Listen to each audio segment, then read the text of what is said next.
But for today, in the 21st chapter of Revelation, this is the entrance into eternity.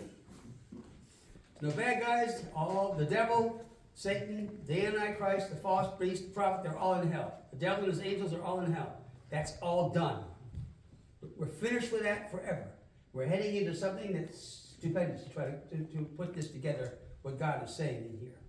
And it starts right off with a bang. I remember I was a Christian for 10 years before I figured out what they were saying here. I thought, wait a minute, what are you talking about? A new heaven, a new earth? Well, here we go, Revelation 21, verse 1. And I saw a new heaven and a new earth. For the first heaven and the first earth were passed away, and there was no more sea. There's so much in that verse. First of all, I saw, he's still in the state of seeing these visions. I was in Patmos in the Lord's day. The Spirit moved him in this whole book of Revelation, the book of visions. He's still seeing this. And he saw a new heaven and a new earth. We wouldn't have time tonight if I did all the prophecies in the Old Testament that deal with the new heaven and new earth. It's a thought we're not comfortable with. The first time I realized what was happening, I wasn't comfortable. Well, I kind of like the earth that it is. What do you mean? It's not going to be here anymore. What do you mean no more ocean? I like the ocean. I was very uncomfortable with the idea of the whole planet being dissolved. In Isaiah 65:17, God says, "For behold, I create new heavens and a new earth, and the former shall not be remembered nor come into mind." That's a little unsettling. So it says new heavens here, plural. There's three words for heaven. One means the atmosphere of air, the birds, the fowls of the heaven, the sky. It gives light to it. The second one in the heavens is the abode of the stars of the heavens. The third word in the Old Testament, New Testament, is Oranos, and that's the abiding place of God, where God lives, heaven, our home. So he says new heavens and a new earth, and the other one won't come into mind. And then Isaiah 66, is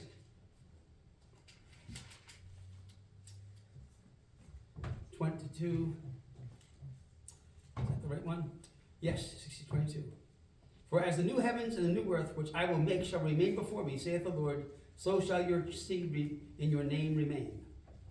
There's a second reference to the new heavens and the new earth. This takes a nailing down. I will do a few more. There's a lot of them. Like I say, I'm not going to do them all. Psalm 102. They're scattered all throughout, like little reminders. By the way, this is a revolutionary occurrence here. Psalm 22, verses 25, 26. This is David writing. "Of old thou hast laid the foundation of the earth, and the heavens are the work of thy hands.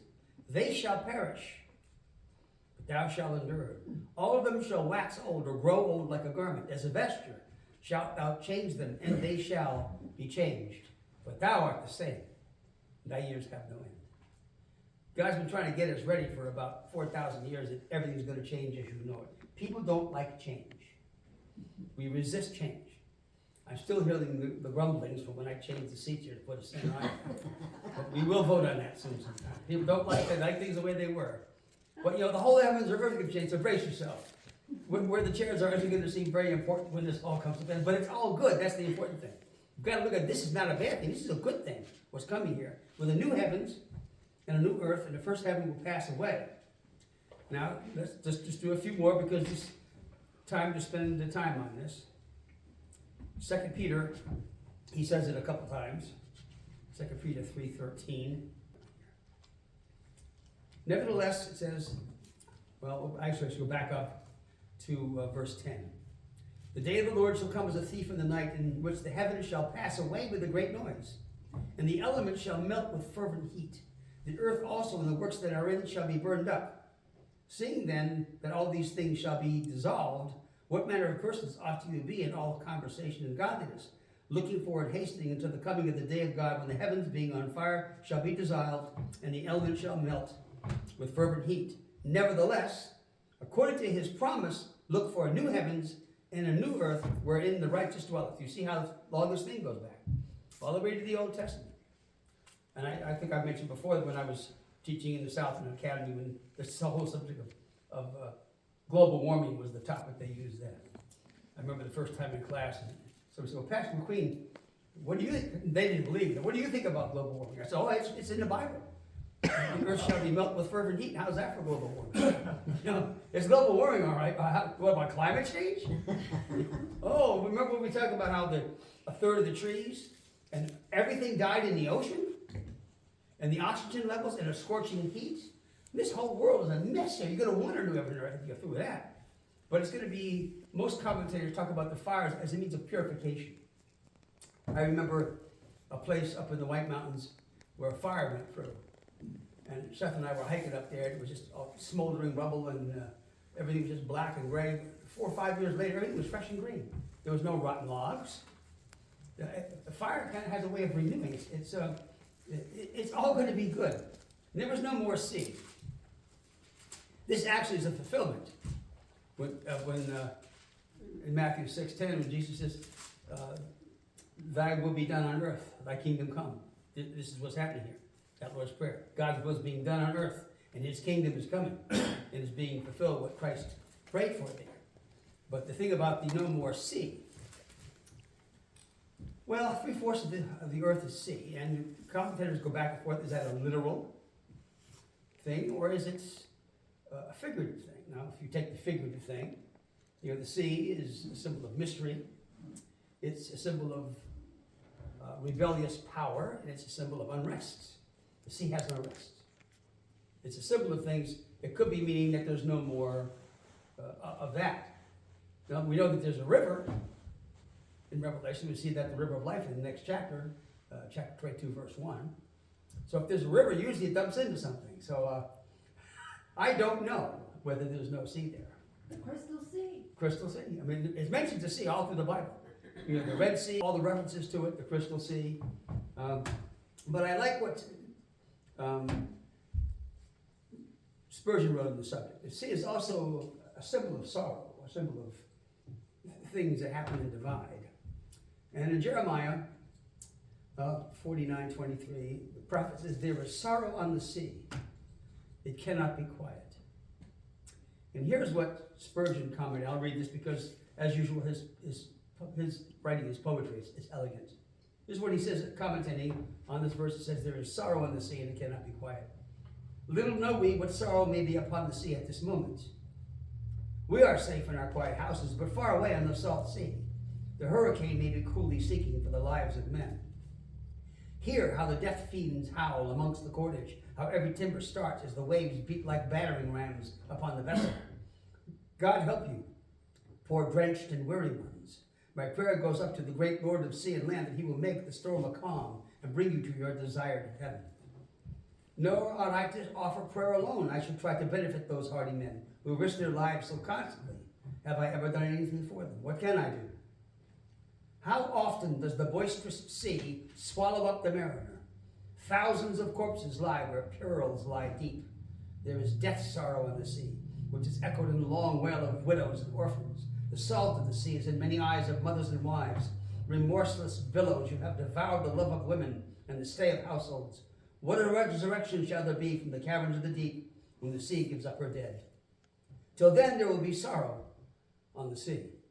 As if in sympathy with the woes of earth, the sea is forever fretting along 1,000 shores, wailing with a sorrowful cry like her own birds, booming with a hollow crash of unrest, raving with uproarious discontent, chafing with hoarse wrath, or jangling with the voices of 10,000 murmuring pebbles. The roar of the sea may be joyous to a rejoicing spirit, but to the son of sorrow, the wide, wide ocean is even more forlorn than the wide, wide world. This is not our rest, and the restless billows tell us so. There is a land where there is no more sea. Our faces are steadfastly set towards it. We are going to the place of which our Lord has spoken. Till then, we cast our sorrows on the Lord, who trod the sea of old, and who makes a way for his people through the depths thereof. Isn't that some piece of writing? Yeah. Well, it's, I hope there's a sea of some sort, but if not, it'd be something better. And there's another verse coming up here that covers it. It covers a lot, covers everything. And it's coming up right here. Verse 2 says, I, John, saw the holy city from New Jerusalem coming down from God out of heaven, prepared as a bride adorned for her husband. This is a beautiful picture. If ever there is a day, one day in a woman's life, when she does everything she can to look beautiful, it's her wedding day. She'll have her nails done, she'll have her toenails done, she'll have her facial done, she'll have her hair done. I mean, she does everything to make herself look as beautiful as she can. And you know, when you have a wedding, you know, the grooms will come in and nobody gets too impressed with him except his mother thinks he looks good, you know. And they smile and chuckle when the flower girls come down and the bridesmaids and the you know, the groomsmen and the maids of honor, all that kind of stuff. But when that bride walks in, everybody stands up. And it's a, wow, look at her. Well, it's that kind of a moment when you see this city. And it's ineffable, it's impossible to describe the beauty of it, which we'll be going into it here shortly. And verse 3 says, I heard a great voice out of heaven saying, behold, the tabernacle of God is with men, and he will dwell with them. They shall be his people, and God himself shall be with them and be their God, and God shall wipe away all tears from their eyes. There shall be no more death, neither sorrow nor crying, neither shall there be any more pain, for the former things are passed away. That one verse there is worth it all. It's worth all the 66 books of the Bible to get up to this one verse. It's all going to end. There's no sorrow, death, crying. You realize what's encompassed in this? Everything. That's why I don't worry about whether there's any ocean in heaven or not, because it says there's no more pain. And if there is no ocean, I wouldn't even know it. I might not even remember what an ocean was. And this, I used to be for some fanciful things, you know, like we don't want to leave the things of earth. There's a parable D.L. Moody told about two little grubs living in the bottom of a tiny little pond in the middle of nowhere. They're little insects, and they were talking. One of them was a dragonfly larva, and the other was just a bug that lived in climbing around the ooze and the muck. They were having a discussion as if there was anything else other than this. Is there anything after death? And one of the little bug that was not the dragonfly said, "Oh, no, this is it, man. This is our life. This is it. It's all we die. This is the end of it." You know. But besides, I like it here. And the dragonfly nymph sort of agreed to it. But then one day he felt a strange tug, a strange force, and he felt this instinct to go to a little stem and go to the pond. And he crawled up the stem, and he broke up through the surface of the pond of the water. And he stood there, and his leaves began to go out. And a gust of air lifted him up, and he started going up, and he looked down, the pond became smaller and smaller, and looked out, and he saw rivers and streams and sunlight off the lakes and mountains and sky, and he said, wow, there is more to it than this. You and I, we're living in the muck in the bottom of the pond right now. But we like it there, we're comfortable there. You know, there's snails there. The stork said, well, I don't want to leave my pond, there's snails here. Are there snails in heaven? And the guy said, no, I don't want to go to heaven if there's no snails. And it's funny how we look. You know, I love popcorn, like my favorite snack in the world. What if there's no popcorn in heaven? You know, I had one of my students ask me, well, what if there's no popcorn in heaven? I said, well, it says there won't be any more pain. So that's good news. But what if popcorn grows hot, 157 flavors on bushes in heaven? And you just walk and you grab a handful of this flavor, you grab a handful, and it's just there. It's always hot, just growing on bushes. I'd rather think of it that way. You know? How about snakes? Are there snakes in heaven? I don't think so. I don't. Good. If you don't like them, they're not there. But you know, also like with my Scottish heritage, I love backpacking. I played in a car all the time, and I love the sound of the pipes. You know, somebody said to me once, "What if there's no bagpipe music in heaven?" And I said, "Well, it wouldn't be heaven if there's no bagpipes." But I think there are, because in St. Giles Cathedral in Edinburgh, there's a side wooden chapel, beautiful place. And there's a huge statue of an angel playing the pipes. I said, aha, God's trying to tell me something. But if there isn't, there isn't. If you really just, you can preach on this one verse for a long time. Just think about no more tears. Nobody ever hurt you. Nobody ever make you cry. You never feel hurt, wounded, confused, in pain and sorrow alone. No more death. All of us down here say goodbye to each other. The death rate's 100%. Everybody dies. All of us are going to die. Baby's born yesterday, eventually going to die. It sounds maudlin, doesn't it? It sounds depressing. It's not depressing. Maybe it is, but it's fact. It's the truth, but not in heaven. You don't die there. You never die. You never say goodbye to anybody. There's no tears. You couldn't find a Kleenex box if you needed it. You couldn't find an aspirin because you're never going to need one, or a Band-Aid, or a doctor, or a hospital. You'll never hear the wail of an ambulance in the middle of the night, wondering who's fighting for their life, who's in pain and fear. And it's not going to happen up there. This is it. Everything's behind it. It's all done. This is heaven. Everything is nothing but good, beautiful, wonderful. Love, warmth, peace. Nothing bad. Nothing bad. Nothing. Nothing. Man, that's so cool to think about that. And that's what he's saying here. In verse 5, he that sat upon the throne said, behold, I make all things new. That includes all things. And he said unto me, write, for these words are true and faithful. Like God saying, know what I just told you about? There's no more death, no sorrow. It's true. It's faithful. You can take it to the bank. You can trust me. You can believe me. I'm God. I don't lie. I mean, it's like it's too good to be true. It's not too good to be true. It's too good to pass up. And God offers this to everybody free. And the majority of the world won't take it. They don't want it. They don't need God. Man, they don't know what they're missing. Verse 6, he says, it is done. And this is Jesus speaking because of what happens next here. I am Alpha and Omega. That's Christ's title. Alpha is the beginning and the end. Alpha and Omega are the first and last letters of the Greek alphabet. We have A to Z. They have Alpha and Omega. I'm the beginning and the end. I'm the complete one. I will give unto him that is athirst of the fountain of the water of life freely. This thing, it is done. That's that Greek word tetelestai again. This is the third time you've heard it. And the last time. The first time you heard it when it was done on the cross. It is finished. And he yielded up the ghost and he died. The debt was paid. The deed was done. Salvation was purchased. Heaven's gates were open for all of us. It's done on the cross.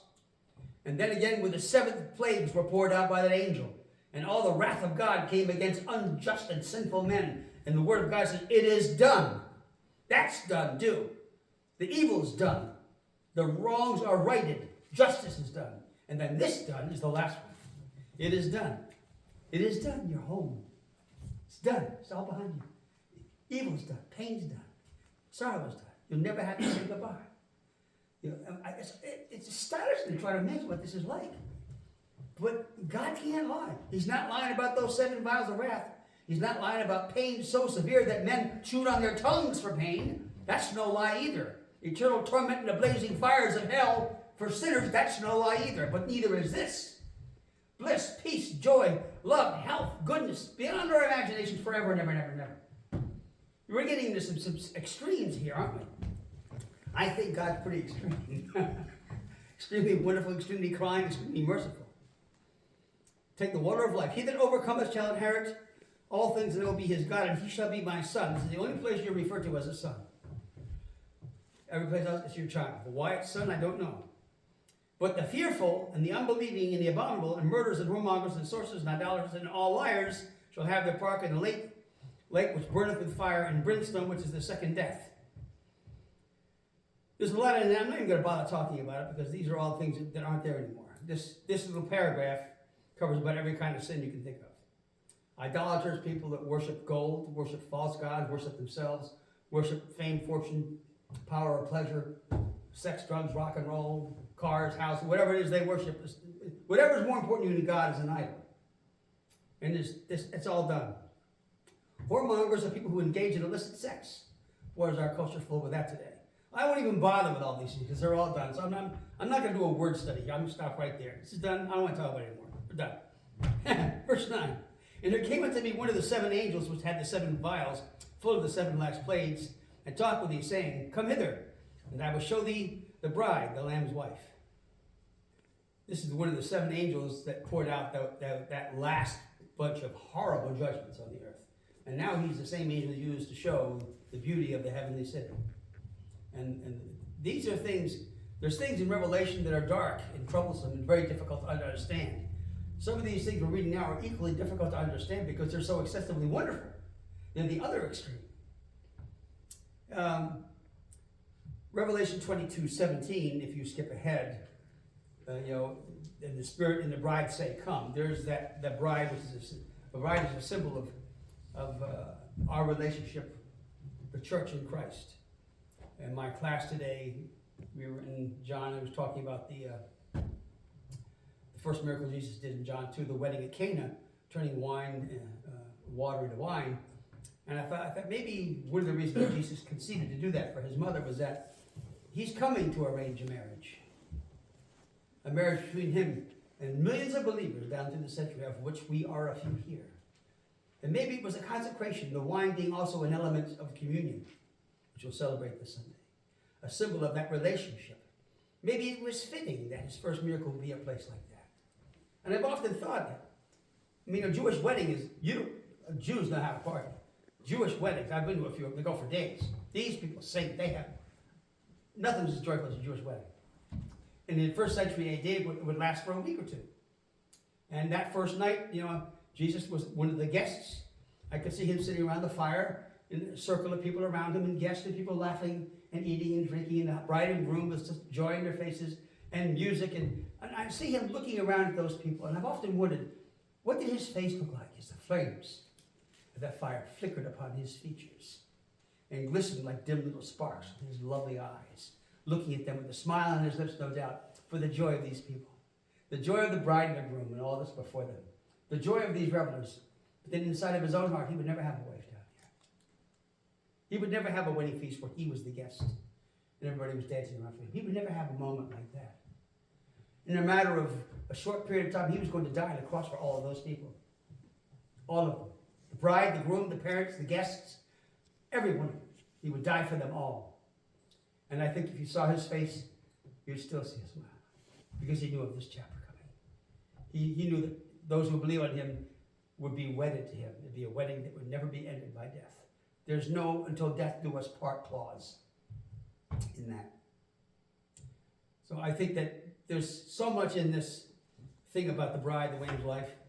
Verse 10, he carried me away in the spirit to a great and high mountain and showed me that great city, the holy Jerusalem, descending out of heaven from God, having the glory of God, and her light was like unto a stone most precious, even like a jasper stone, clear as crystal.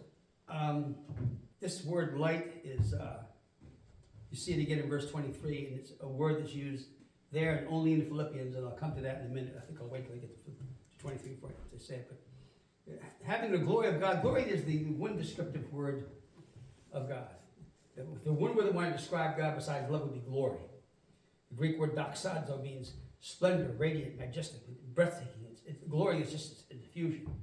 If you were reading in the Psalms, it says, God giveth to us grace and glory. Grace and glory are two sides of the same coin. We have grace now, glory later.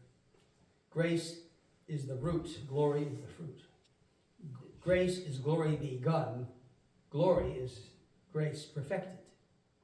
Grace and glory, two links in one celestial chain. Who owneth grace shall surely glory gain.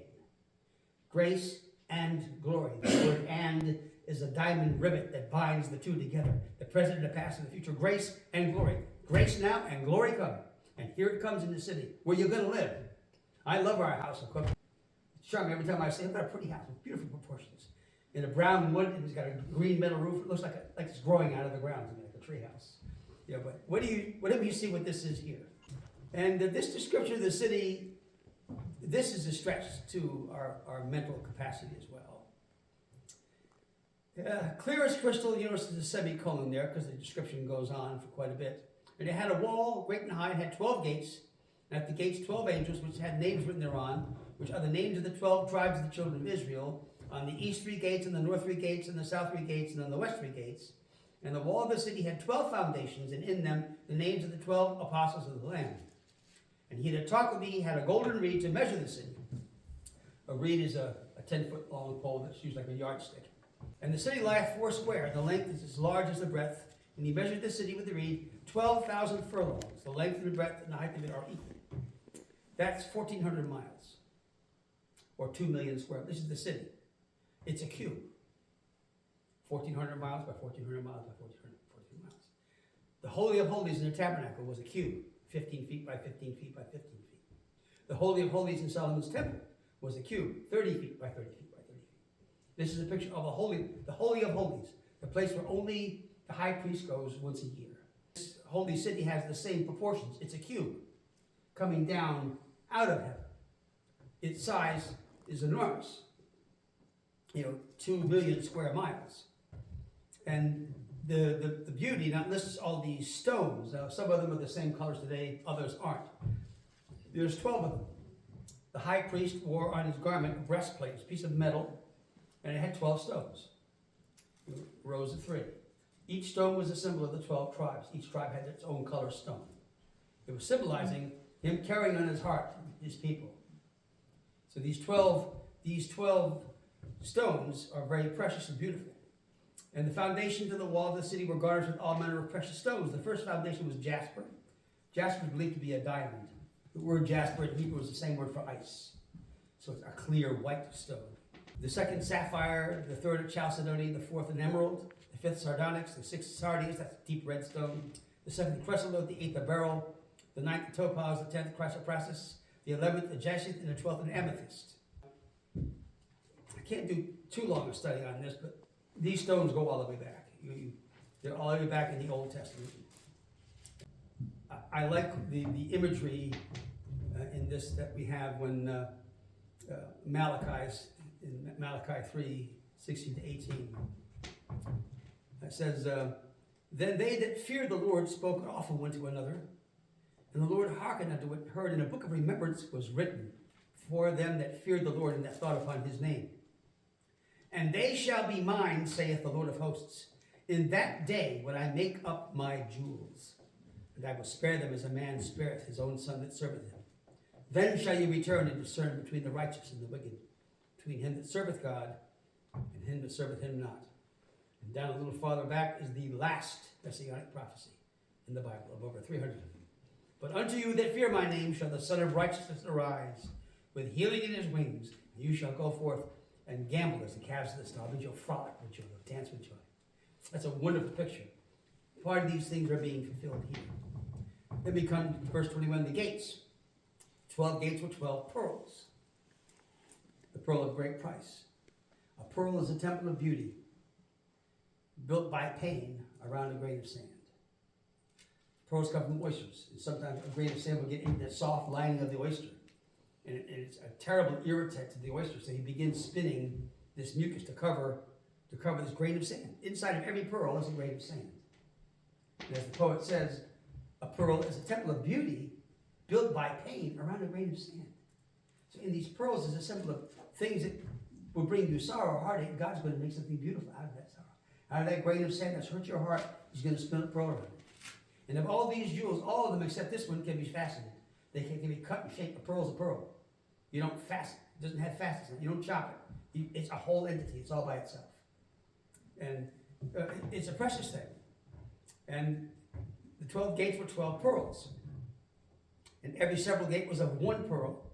And the streets of the city was pure gold, as if it was transparent glass. It's gold, but it's like golden glass. He's tweaking us here. Isaiah says that you can't even imagine the things that God has got for you. Paul in Corinthians quotes Isaiah. He says, eye hath not seen, never seen anything. Ear hath not heard, neither had it entered into man's imagination the things that God has prepared for those that love him. What is God saying? If you're sitting here today trying to imagine how beautiful this is, don't bother. You can't do it. Don't even try to imagine how beautiful this is. I got to write something to you. So he's writing these words down to poor men here. And we're trying to put together an image of something that's beyond. It's incalculable. It's inestimable.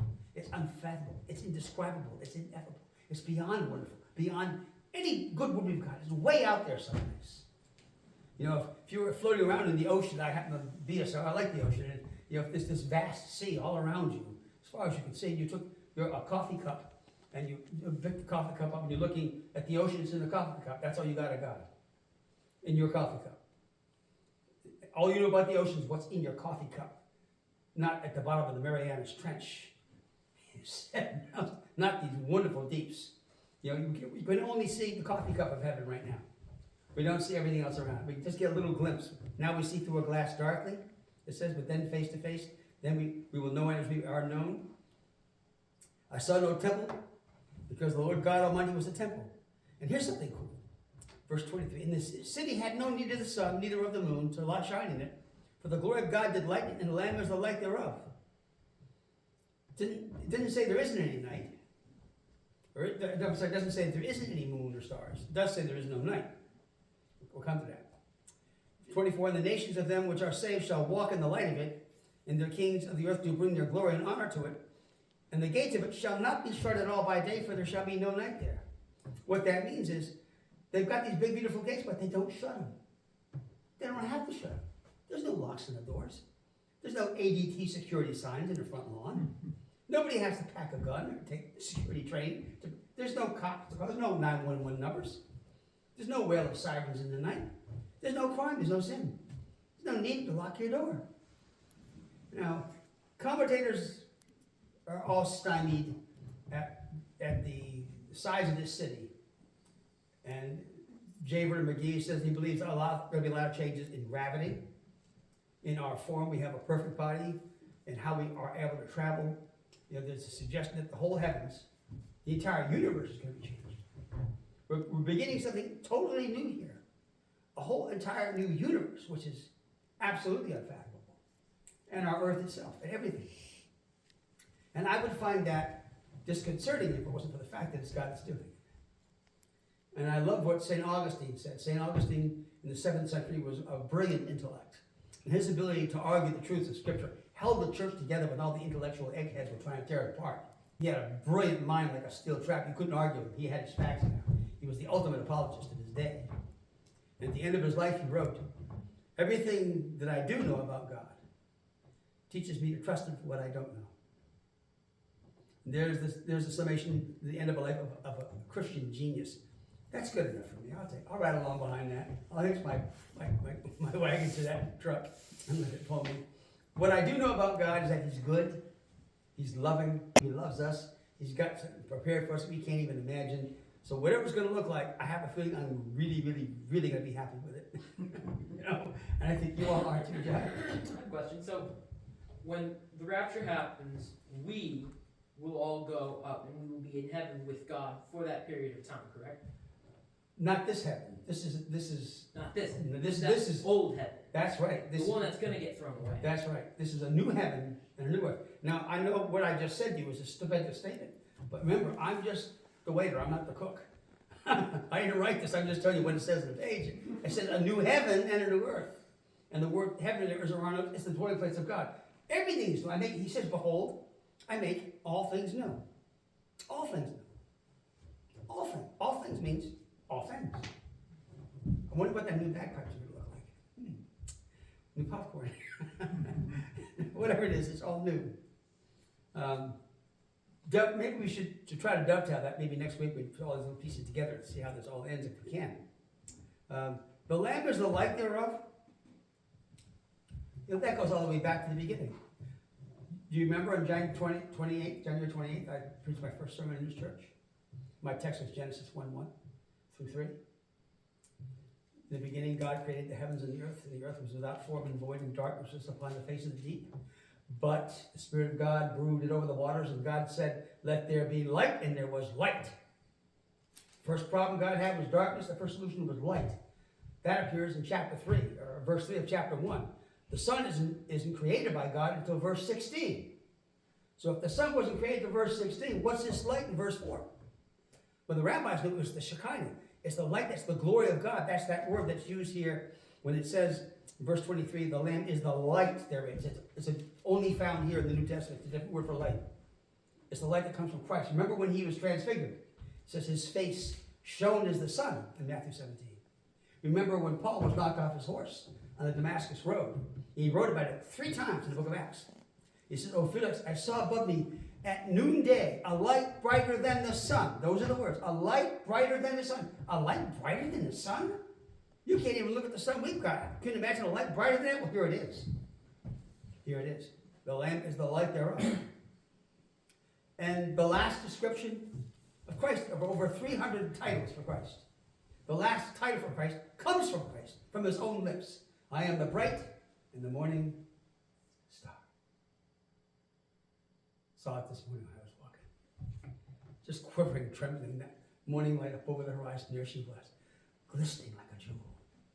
Bright, bursting with hope, with the irresolute certainty of the goodness of God. The coming of the sunrise, the sun shall rise. It's the harbinger. All the other stars are gone when the morning star comes. So it ends with light. So when he says, the Lamb is the light thereof, yeah, I don't know what it's going to look like, but we'll have perfect eyes, so I guess we can look right into it. I don't know. And 24, and the nations of them which are saved shall walk in the light of it, and the kings of the earth do bring their glory and honor to it. And the gates of it shall not be shut at all by day, for there shall be no night there.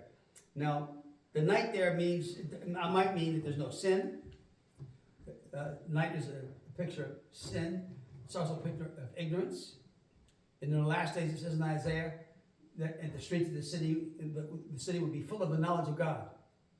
We don't have a knowledge of God right now. So those are symbolic things. I mean, if you want to take it as a symbol, symbolic, there will be sin, there will be the ignorance, we'll have a complete knowledge of God. The earth will be covered. As the waters cover the sea, it says the earth will be covered with the knowledge of God.